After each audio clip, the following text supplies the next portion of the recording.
Thank you, Frank, and congratulations to, where are they, to Mark and the authors and IFPRI for taking on this very important task of telling us what might work or would work where in this detailed analysis. It doesn't tell us very much about the how, and so I think it's great that we have this panel to actually sort of get into the discussion of the how. I'm particularly grateful to the organizers to ask me to talk about scaling up of innovations, successful innovations, because that's, for those of you who know me a little bit or maybe better, that's a passion that I've sort of developed over the last 10 years. Interestingly, after I left the World Bank, I wasn't so much into it there, and we can discuss that separately. But it's become really quite a passion of my, for me to pursue this. And I've done so in a number of contexts. As far as agriculture is concerned, most intensively with IFAD, which over the last 5 to 7 years has actively pursued an agenda where it wants to turn itself from an innovation-supporting agency to an agency that supports innovation with scaling up. USAID is also picking up on this right now under the administrator's leadership, and in the agricultural sector in particular, it's actually exactly now pursuing the question how to scale up agricultural technologies. And I'm pleased to also privileged to be a bit of help to the team over there. IFPRI recently published, now just want to flag it to you, a set of policy briefs on the question of scaling up. And I'll say a bit more about that later because I want to talk about some of the lessons that come out of that. But before I do so, I want to briefly introduce to you the framework that we've used and why we think systematic focus on scaling up is important, and then turn to the lessons using some of the framework that we've developed, not just for agriculture, but more generally, for how to scale up successful development solutions. So in the agricultural technologies area, I mean, I thought it was interesting that we basically were dealing with technologies that are generally, I understood, to be well known. And so the question now is and the question the report addressed, so where would they be most effectively applied? The next step, as I already sort of hinted at, is then the question, okay, if we know where, so what do we need to do to actually get them applied? And what do we need to do to get that scale impact that the study talks about that could be achieved if these technologies were successfully applied? So in terms of our framework, I want to show you 3 slides, and I apologize for the sort of graphical element that I briefly introduced here. But I think it's helpful to understand how we approach this question. So to us, the basic is that there's an innovation, learning, and scaling up cycle as an iterative process where you start with some idea.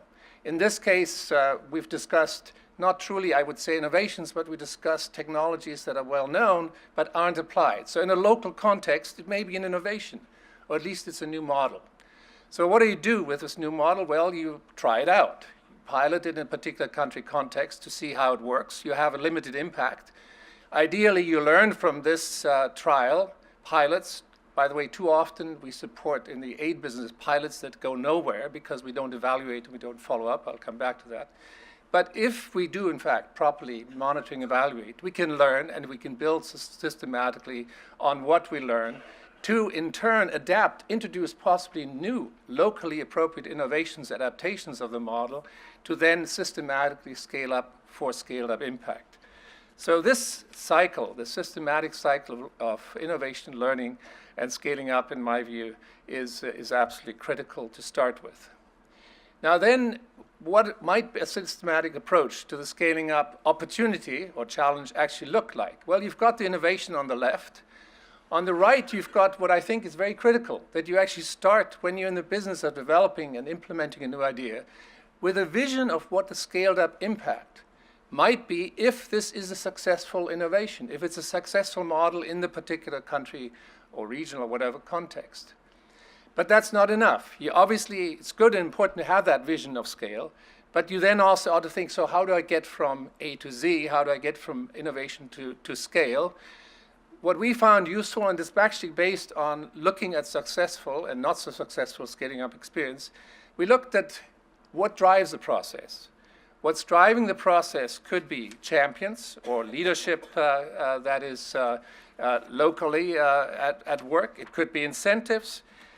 It could be market or community demand, etc.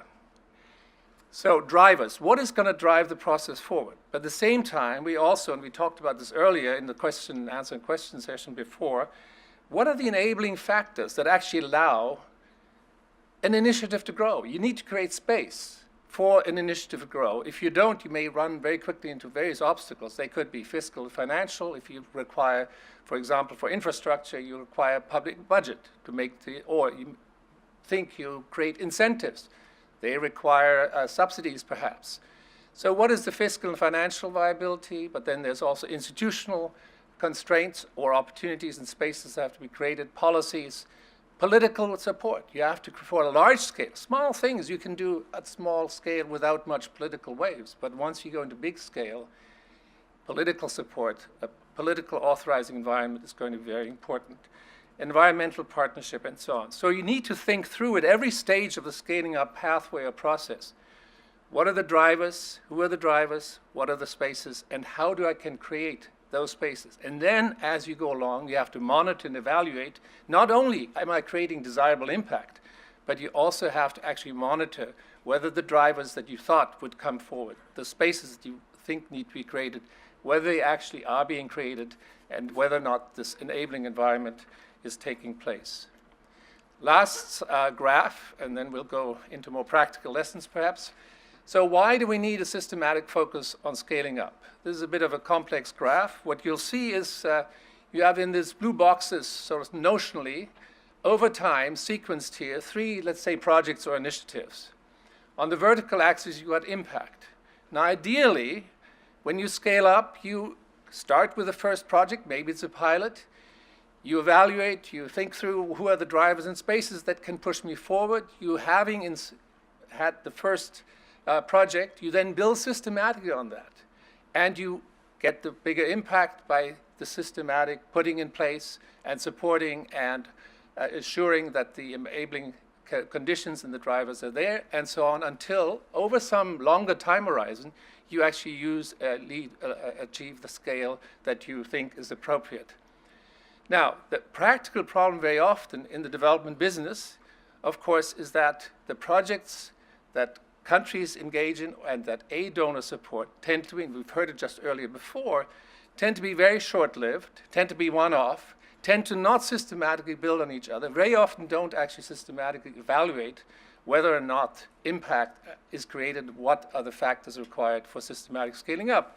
So you get a project, and then over time, because it's not sustainable, the impact disappears. And if you do that sequentially, at the end of the process, you actually have very little to show for. So this is, unfortunately, not an atypical part of the development aid experience. So with this as sort of a broad framework, let's briefly look at the lessons from the IFPRI policy briefs, which I just waved at you earlier.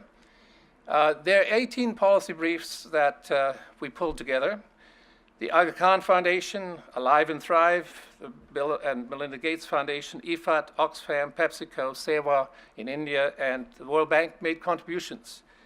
They cover regreening in Africa, rice intensification in Vietnam, biofortification in Africa, value chains, area-based development, and so on, and look at institutional development and fragile states issues. And so out of that experience, we try to draw some lessons, and you can actually find the papers which I think are very useful and appropriate for this context that you're discussing today on the IFPRI website.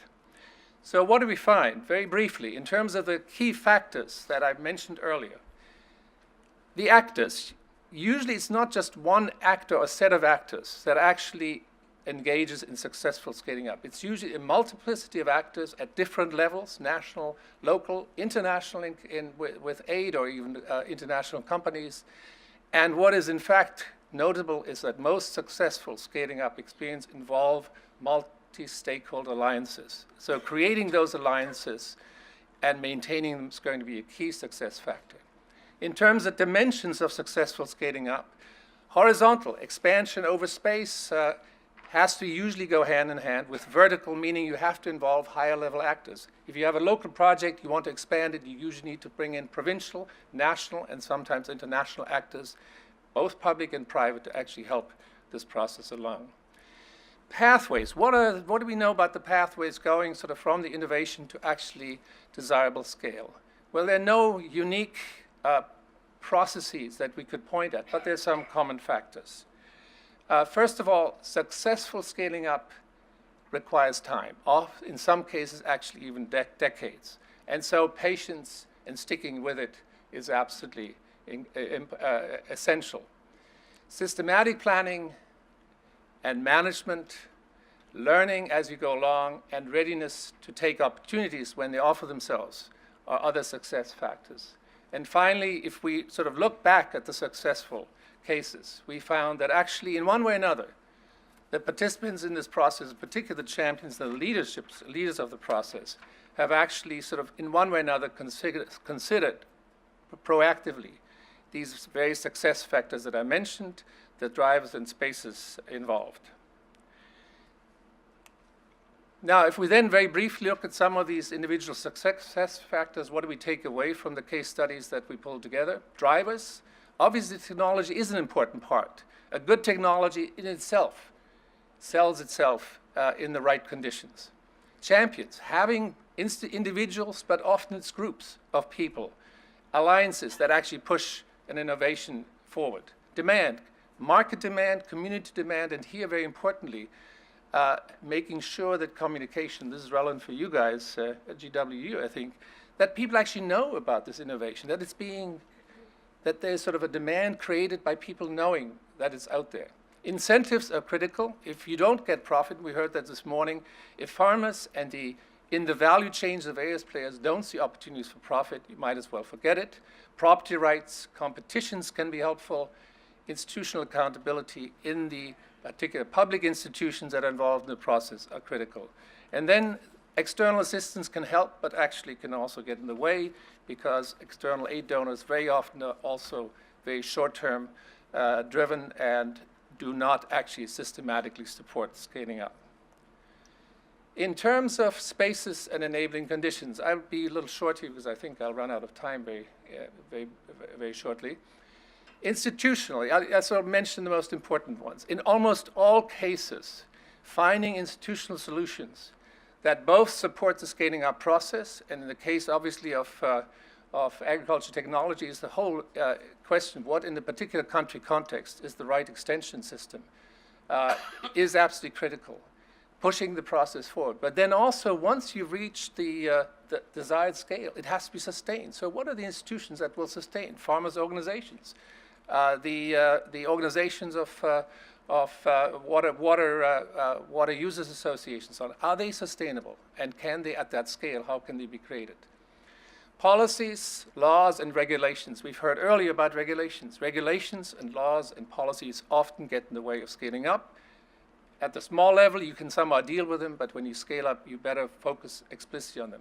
Fiscal and financial, there are two aspects to this. Number one, you have to make sure that if your innovation and its implementation relies on budget resources, you better make sure those budget resources are there and sustainable over time. If they rely on aid resources externally, you better think through what happens when the aid stops. And often that means you actually have to bring costs down. You have to introduce cost recovery for costs that have to be borne without budget or without external aid support. The political, I already mentioned, it's important that there's an authorizing environment. So as you think ahead, you better be aware, where do I get my political support from? Or where might be, because they're often losers associated with transformations of this kind, where would the political opposition come from, and how do we as supporters of this overcome it? Environmental, cultural, social, we talked earlier, you heard about sort of the cultural obstacles that might get in the way at the farm level in particular, to actually have technology be adopted. So better check on what the cultural constraints might be. Finally, among the spaces, partnership space, very important. You better think from very early on, who are the key players that I need to bring in? Because if you do it too late in the project and you go on to the next step, well, your partners are not there to, they may not be interested because they weren't involved early on in the design and implementation. And I mentioned multi-stakeholder alliances. Well, multi-stakeholder alliances are critical. I take it the red sign is my time there. Is that right? Okay. I will be finally, of course, learning monitoring evaluation sort of goes back to the first point. Let me, the last substantive slide here very briefly. In working with IFAD, we drew some lessons from how you turn an institution into one that systematically supports scaling up and not just sort of thinks about itself as an innovative institution. That, I think, is relevant for many public institutions that are in the business of ultimately supporting scaling up. Every institution that I've worked with, IFAD included, actually has some successful examples of scaling up. And so learning from those examples is critical. At the same time, you have to realize that a more systematic approach is almost always required. So in the case of IFAD, they early on decided it's actually mission critical for us to support scaling up. And then we worked with IFAD to introduce scaling up systematically into corporate strategy, policies, and results framework in its operational instruments and way of functioning, and also in terms of it allocates its resources. Now, we also learned in the process, not surprisingly, that institutional change takes time and persistence and clear management support, as well as fairly an emphasis on simplicity in bureaucratic requirements. So if any of you are working with institutions that are interested in scaling up, some of these lessons may apply. Finally, just a few comments on what might be way forward. First of all, I think every institution that's in the development business, and frankly also I think domestically in this country, ought to think about scaling up more systematically. We are working with a number of institutions that are active internationally. I've listed them there. I'm happy to say this seems to be catching on. I would also suggest that the scaling up question could be more systematically incorporated in the research agenda of IFPRI, of the CGIAR agencies. For example, pathways will differ by crop, by value chain, and certainly by technological innovation. So how do these pathways look? Let's do some work on this. And what are the different factors that apply in different contexts? Developing learning networks and advisory capabilities, because in the end, on the ground is where you need to do the scaling up. And finally, I think it'd be helpful if we could find a way to introduce the systematic scaling up idea also into the high-level dialogues, for example, in the context of the post-2015 agenda. Thank you, Mr. Moderator. I hope I wasn't too long. Not at all. Not at all.